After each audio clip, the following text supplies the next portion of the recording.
వెనుక ముందు ఆ స్కూటర్ మీద ఆ పాప పోతుంటే ఉదితే కింద పడ్డది.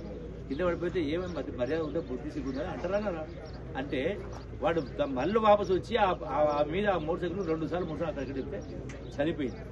ఇది కారణం ఎవరు? తల్లిదండ్రులు బాధ్యత లేదా? మన పిల్లలు సగం బుద్ధులు చెప్పొద్దా? చక్కగా పెంచొద్దా? ఉందా లేదా?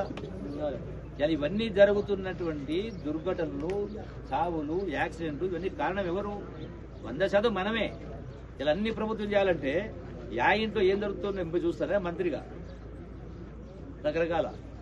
అందుకే పిల్లల పైన పిల్లలతోటి ఆ మమకారం ఉండాలి, ప్రేమతోటి పిల్లలకు బుద్ధి జ్ఞానం చెప్పేటట్టు చేసుకుని బాగా చదువు ఒకటే ముఖ్యం కాదు. చదువు కంటే గుణం ముఖ్యం. గుణం నేర్పాలి. గుణం ఉండి చదువు ఉంటే పర్వాలేదు. గుణం లేని చదువు ఎందుకు? ఇది తల్లిదండ్రుల బాధ్యత, ప్రజాప్రతినిధుల బాధ్యత. అందుకనే మీరు చేయాలి, మేము చేయాలి. కాబట్టి మళ్ళీ ఒకసారి వస్తా, మహిళా సంఘాలు మీటింగ్ పెడతా, రైతు సంఘాలు పిలిచి మీటింగ్ పెట్టి ఆ కోడి మండలం ఇంకెక్కడో పెట్టేసి ఆ రోజు పొద్దున్న నుంచి సాయంకాలం దాకా మాట, పాట, ఆట, తిండి అన్ని పెట్టే కార్యక్రమం చేసి పెద్ద మీటింగ్ పెడతాం. దానిలో చర్చించుకునే కార్యక్రమం చేద్దాం. మీ మహిళలు కానీ రైతు సంఘాలు